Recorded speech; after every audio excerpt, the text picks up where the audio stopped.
ঝুলি খুলবে, মজার গল্প বলবে। ঠাকুমা ঝুলি খুলবে, মজার গল্প বলবে।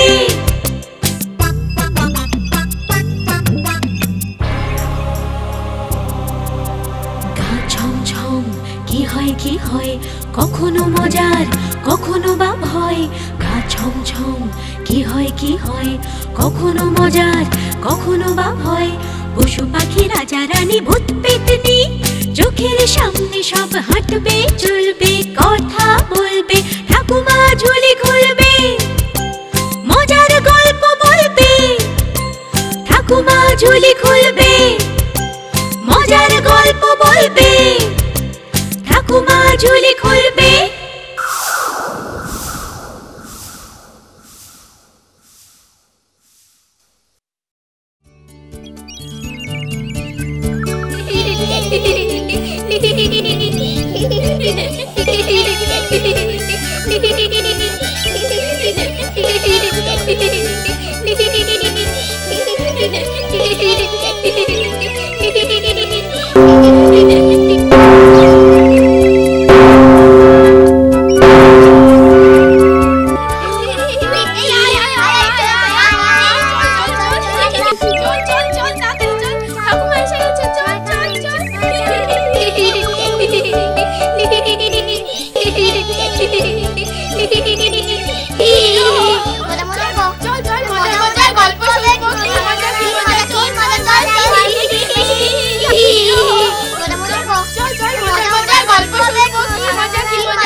সবাই এসে গেছো? এবার তাহলে চুপ করে বসো, আমি আমার ঝুলি থেকে গল্প বার করি। শোনো, এক গ্রামে এক ব্রাহ্মণ ও ব্রাহ্মণী বাস করত। একদিন হয়েছে কি, একটা সুখবর শুনেছো গিন্নি? আমাদের জমিদার মশাইয়ের পুত্র সন্তান হয়েছে। তাই নাকি? তা বেশ, এ তো আনন্দেরই কথা, কিন্তু তোমায় যেন একটু বেশি খুশি মনে হচ্ছে। তা হবে না, জমিদার মশাইয়ের অনেক দিনের সাধ পূর্ণ হয়েছে। প্রাসাদে উৎসব হবে, আর সেই উপলক্ষে ব্রাহ্মণ পর্যন্ত হবেই হবে। কতদিন যে সেসব রাজকীয় খাবার খাইনি, এবার একেবারে কবজি ডুবিয়ে খাবো। আহা, গাছে কাঁঠাল আর গোঁফে তেল, আগে তো নেমন্তন্ন করুক। ওই শোনো, বলতে না বলতে। শোনো শোনো শোনো শোনো দিয়া মন, খুশির কথা বলি শোনো সকল প্রজাগণ। মহান জমিদারের হলো পুত্র সন্তান, সেই আনন্দে প্রাসাদে কাল বস্ত্র হবে দান। আর দ্বীপ্রহরে সেথায় হবে ব্রাহ্মণ ভোজন, যেথায় যত বামুন আছো রইল নিমন্ত্রণ। শুনলে কি বলে গেল? শুনলে? হ্যাঁ, এদেশে বামুনের সম্মান এখনো আছে। গোবিন্দ গোবিন্দ, পেট ভরলেই আনন্দ। গিন্নি, আজ রাতে আর খাবো না, উদরকে একটু বিশ্রাম দিতে হবে। কাল দ্বীপ্রহরে মহাভোজ। শুধু নিজের কথাই ভাবছো? আমার বুঝি ভালো মন্দ খেতে ইচ্ছে করে না? আচ্ছা পেটুক তুমি। আহা, চড়ছো কেন? খালি হাতে ফিরবো নাকি? যাবো, খাবো, আবার রাতে দুজনের আহার নিয়েও আসবো। বামুনের ঝোলা কি খালি থাকবে? পরদিন সূর্য ওঠার সাথে সাথে বামুন জমিদার গৃহে যাত্রা শুরু করে। কিছু দূর যাওয়ার পর জঙ্গলের পথ। বামুন ভয়ে ভয়ে জঙ্গলের পথে হাঁটে। এই গভীর জঙ্গল রে বাবা, শেষে বাঘের পেটে প্রাণটা না যায়। বলতে না বলতে বামুন দেখলো পথের ধারে মস্ত একটা বাঘ পচা পুকুরের পাঁকে পড়ে হাবুডুবু খাচ্ছে। আরে, বাঘটা ওখানে কি করছে? না বাবা, কাছে গিয়ে কাজ নেই, বাঘটা পাঁক থেকে ওঠার আগেই পালাতে হবে। ও বামুন ঠাকুর, শুনছ? ও বামুন ঠাকুর, ভয় পেও না, ভয় পেও না। দয়া করে এদিকে এসো, আমায় বাঁচাও, নইলে এই পাঁকে ডুবে আমি মারা যাব যে। দয়া করে উদ্ধার করো আমায়। আহা, দেখে বিপদ আনি আর কি। তোমার চালাকি আমি বুঝি না? তুমি হিংস্র বাঘ, আমি তোমাকে বাঁচালে তুমি তো আমাকেই খেয়ে ফেলবে। দোহাই ঠাকুর, দোহাই, কথা দিচ্ছি আমি তোমাকে খাবো না, আমাকে বাঁচাও। আচ্ছা, এত যখন মিনতি করছো, তোমার কথাই রাখি, কিন্তু তুমিও কথা রেখো, আমাকে খেও না জানো। সে আর বলতে। ঠাকুর, ঠাকুর তুমি ভয় পেও না, আমার কথার খেলাপ হবে না।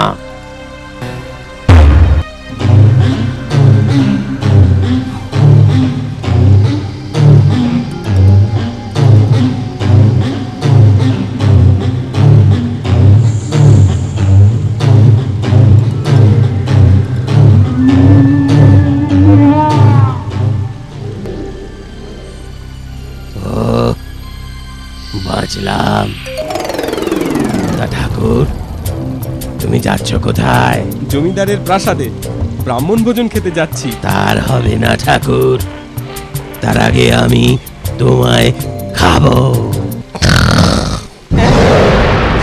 সে কি বাবু, তুমি আমাকে কথা দিলে যে আমায় খাবে না, আর এখন এমন কথা বলছো কেন? তোমার কি অধর্মেরও ভয় নেই? আমিও সব ধর্ম অধর্ম বুঝি না, মানুষ সামনে পেলেই আমি তাকে খাই। আমারই মতিভ্রম হয়েছিল, ভুলেই গিয়েছিলাম উপকারীকে বাঘে খায়। তা তুমি নিতান্তই যদি আমায় খাবে, তবে একটু সবুর করো। আমি আর সবুর সইতে পারছি না। 2 দিন ওই পাঁকে পড়েছিলাম, এখন আমার খুব খুব খিদে পেয়েছে। আমি এক্ষুনি তোমায় খাবো। তা খাও, তবে ধর্মের কথা শোনানো ব্রাহ্মণের ধর্ম। আমি তোমার উপকার করেছি, প্রাণে বাঁচিয়েছি, তাই আমায় কোনো সুযোগ না দিলে আমার প্রতি অবিচার হবে। মৃত্যুর পর আমার স্বর্গবাস হলেও তোমার নরকবাস হবে। বিশ্বাস না হয় 5 জনকে জিজ্ঞাসা করে দেখতে পারো, তারা কি বলে, বিচার হয়ে যাবে। তুমিও আমায় সুযোগ দিলে পাপের ভাগী হবে না, নরক যন্ত্রণার থেকেও বেঁচে যাবে। এই তোমরা মানুষরা এত কথা বলো না, শুধু শুধু দেরি করে দিচ্ছ। এই জঙ্গলে 5 জনকে পাবে কোথায়? না না না না, বেশি দেরি হবে না। ওই নদীর দিকে চলো, সামনে যাকে পাবো তাকেই জিজ্ঞাসা করব। আচ্ছা, তাই চলো। পাঁকের থেকে বাঁচলাম, এবারে পাপের থেকে বাঁচি।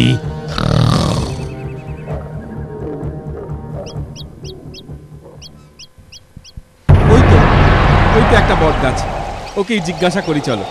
ওহে জ্ঞানী বট গাছ, তুমি আমাকে একটা বিচার করে দাও তো। এই বাঘকে আমি পাঁক থেকে তুলে বাঁচিয়েছি, এখন ও আমাকেই খেতে চায়। আমাকে খাওয়া ওর উচিত কি? নিশ্চয়ই উচিত। বলো কি, এ কেমন বিচার হে? আমি ওর উপকার করলাম, প্রাণে বাঁচালাম, আর ও আমাকে খাবে? তা তো খাবেই। তুমি বিচার করে দেখো, এই আমি কত লোককে ছায়া দিয়ে উপকার করি। আমার ছায়ায় কত পথিক ঘুমোয়, বিশ্রাম করে। মানুষের শ্বাস প্রশ্বাসের বায়ু তাও আমি যোগান দিই, আর তারা আমার পাতা ছেড়ে ডাল ভাঙে, আরো নানাভাবে আমাকে কষ্ট দেয়। উপকার করি বলেই তো আমায় শাস্তি পেতে হয়। তবে বাঘই বা তোমাকে খাবে না কেন? কি বামুন ঠাকুর, শুনলে তো? আর দেরি করে লাভ কি? থামো তো বাবু, সবে তো 1 জন হলো, এখনো 4 জন বাকি। সবুর আর সয় না। আরে ওই তো একটা কাক, এবার ওকেই জিজ্ঞাসা করি। ওহে বিচক্ষণ কাক, শুনে বিচার করো দেখি। আমি এই বাঘকে পাঁক থেকে তুলে এনে প্রাণে বাঁচিয়েছি, এখন ও আমাকেই খেতে চায়। আচ্ছা, এটা অন্যায় কিনা তুমি বলো। অন্যায় কেন হবে? বাঘ যদি তোমাকে খায়, ধর্মের কাজ করবে।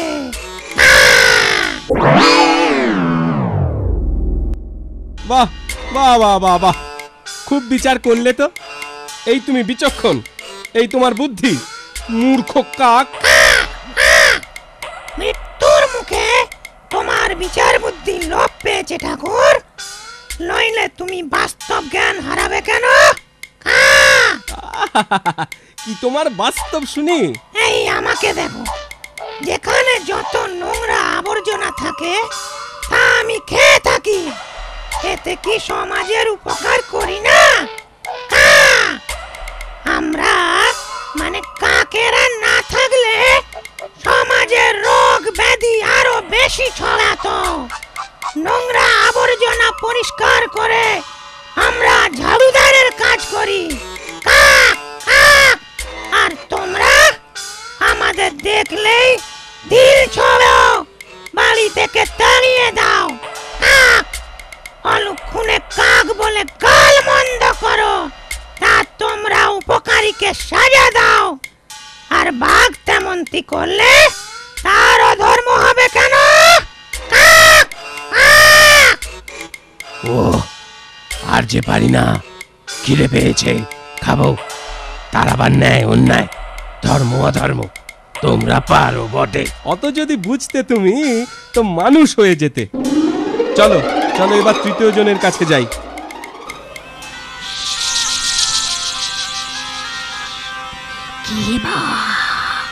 কে বামুন ঠাকুর, তোমরা একসাথে কোথায় চললে? ব্যাপারটা কি বলো দেখি। বামুন ঠাকুর, ওই তো তৃতীয় জন, ওকেই জিজ্ঞাসা করো না। শোনো হে সাপ, তোমার বিচার বুদ্ধি দেখি। এই বাঘ আমায় খেতে চায়, অথচ আমি ওকে প্রাণে বাঁচিয়েছি।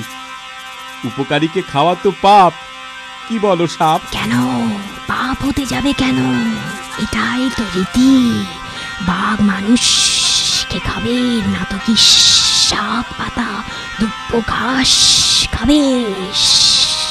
না না না না, কিন্তু আমি তোর উপকার করেছি। উপকার কি আমি করি না? চাষের জমির পোকামাকড় ইঁদুর খেয়ে আমরা ফসল বাঁচাই, সেই ফসল খেয়ে মানুষ বেঁচে থাকে। পরে আমাদের উপকার মনে রাখে না, দেখলেই মারতে আসে, বিষ দাঁত ভেঙে দেয়, জাঁপিতে আটকে রাখে, আরো কত না অত্যাচার করে মানুষ। তাই সব যদি পাপ না হয়, তো বাঘের বেলায় তা পাপ হতে যাবে কেন?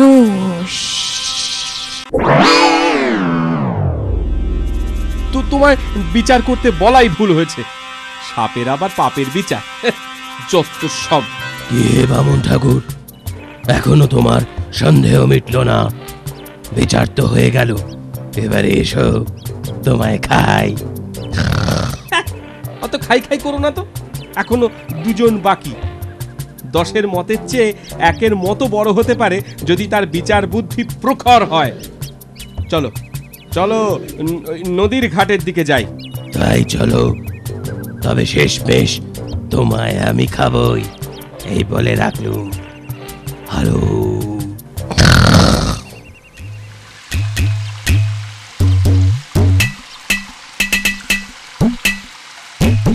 ঠাকুর, ওই হাঁড়িকে জিজ্ঞেস করো, দেরি করো না, খিদেতে পেট চ করছে। ওহে হাঁড়ি, একটা কথা শোনো। আমি এই বাঘকে প্রাণে বাঁচিয়ে পাঁক থেকে টেনে তুলেছি, আর এই অকৃতজ্ঞ বাঘ এখন বলে কি না আমায় খাবে। আচ্ছা, তুমি বিচার করো, এটা কি উচিত? এতে আর সন্দেহ কি?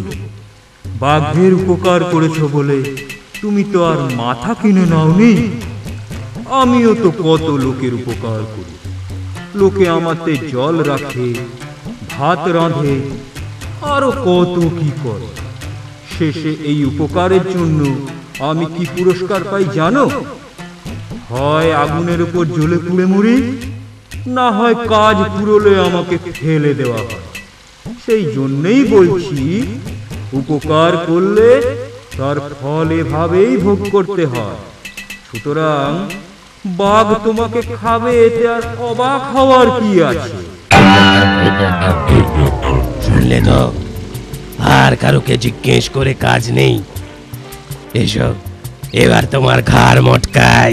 এই তোমাদের বড় দোষ, এতটুকু ধৈর্য নেই।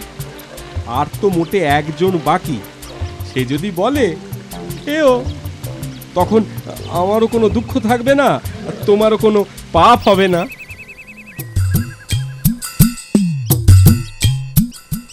ও শেয়াল পণ্ডিত, পালিও না, তোমার কোনো ভয় নেই, ভয় নেই।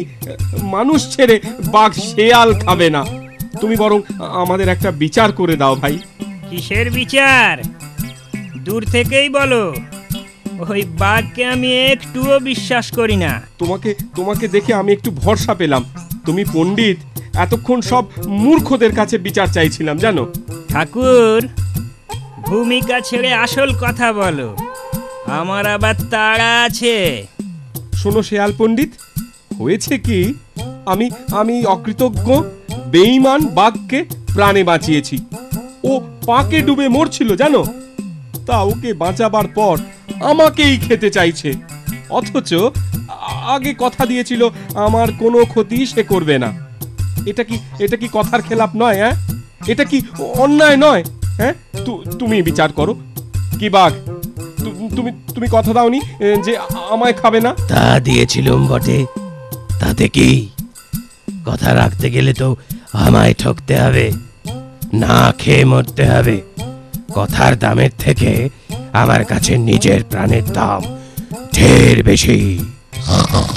তোমাদের কথা আমি কিছুই বুঝতে পারছি না। আর বিচার করতে গেলে আগে স্থান, কাল, পাত্র বিচার করতে হবে। তাই ঘটনা কোথায় ঘটেছিল? ওই দিকে একটা পচা পাঁকের পুকুর আছে, সেইখানে। আমায় যদি সেখানে নিয়ে যেতে পারো, তাহলে ন্যায় বিচারের সুবিধে হয়। তা বেশ, তাড়াতাড়ি চলো, সেখানেই যাই। খিদের জ্বালা আর সহ্য হয় না। বাঘ আগে, ব্রাহ্মণ মাঝে, আর শিয়াল পিছনে। এইভাবে তারা সেই পুকুরের কাছে এলো।